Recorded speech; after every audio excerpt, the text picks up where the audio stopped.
is actually working in real life, and not just timing, but what form do you think that's going to take? Thank you, Christy, for your question. Let me just back up for a second on this.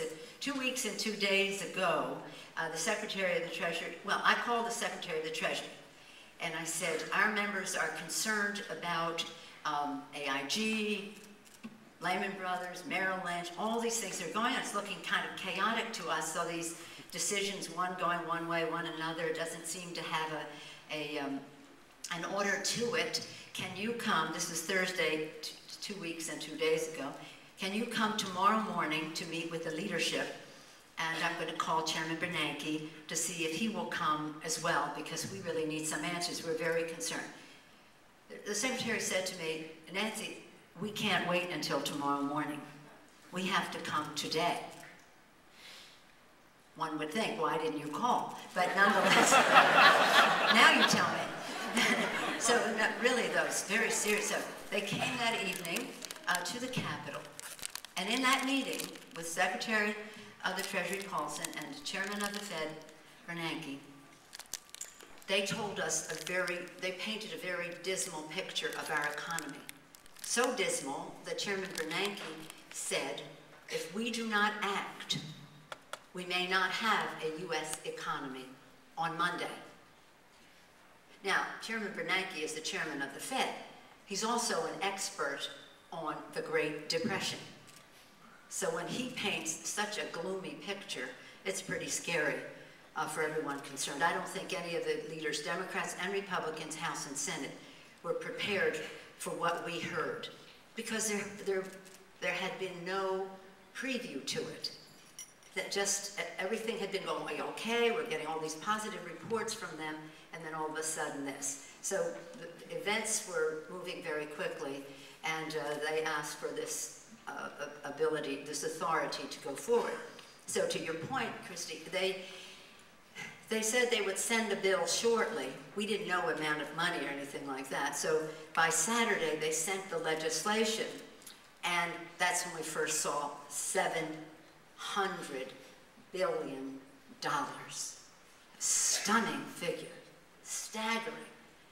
And with it, a legislation that gave the Secretary of the Treasury huge power, authority that I've never seen asked for before, authority to be free of judicial review or the oversight of any other federal agency, that gave him the power to use money when it came in at his discretion instead of going to the general fund or to reduce the deficit or anything of that nature. And it was just very sweeping in its scope, and we knew that that could not happen. So in the course of the days, we tried to improve the package. But mind you, this was a situation that was just being dropped on us. And I said, how did you all make so much money on Wall Street if you didn't see this tsunami coming? But nonetheless, the reality is, however we got here, whatever it was, we had to deal with it. And it was very clear that while nobody liked what they were proposing, well, at least I don't know anybody who did, and certainly not in the manner they proposed it, it was absolutely essential that that Congress intervene. And over the next few days, Congress moved in a forward direction to do 4 things, one of which Christy mentioned, to have oversight and accountability for the American people, to have ownership. If we're going to pump money into these companies to buy their illiquid paper, commercial and residential paper, and they were going to be healthier, then we should get the upside by investing on the other side to have a preferred stake in that. So if they're healthier, the taxpayer makes money. That we would have a party is not over attitude toward Wall Street in terms of golden parachutes, and there had to be compensation reform. And that there would be, the 4th point would be that there would be forbearance for homeowners. Responsible homeowners who were trying to stay in their homes would have, now if the government owns this paper, we have ownership of the loan, we should be able to help them stay in their homes, which is important not just for them, but for their communities, and also as a revenue stream to their local and state governments. The oversight piece of it took the shape of of two boards, one which is sort of ex officio with members from the SEC, the FDIC, like that on a board, and then a congressional oversight board, which is a 5-member board appointed by Democrats and Republicans to have oversight to see what was happening. It's good. It could be better, but that's what the president would sign. I think that what we have been talking about the last day or so is a sort of a rescue watch, where the American people are engaged, as well as Congress and the financial institutions and the rest, to see how this initiative, this program, is being carried out. $700 billion.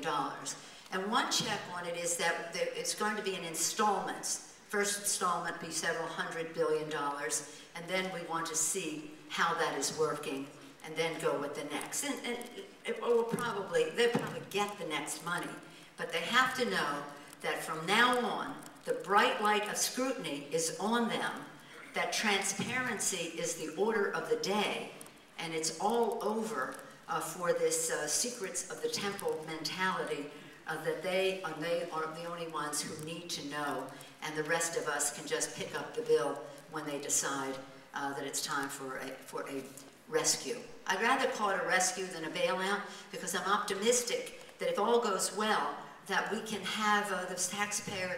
In the bill, we also put a recoupment for the taxpayer, so that when we buy this paper, we make these firms healthier, we have some equity and ownership, that the money goes back to the Treasury, and if at the end of 5 years we have not recouped the whole $700 billion, then there will be some kind of a fee on the institutions that benefited from the initiative to make up the shortfall to the American people.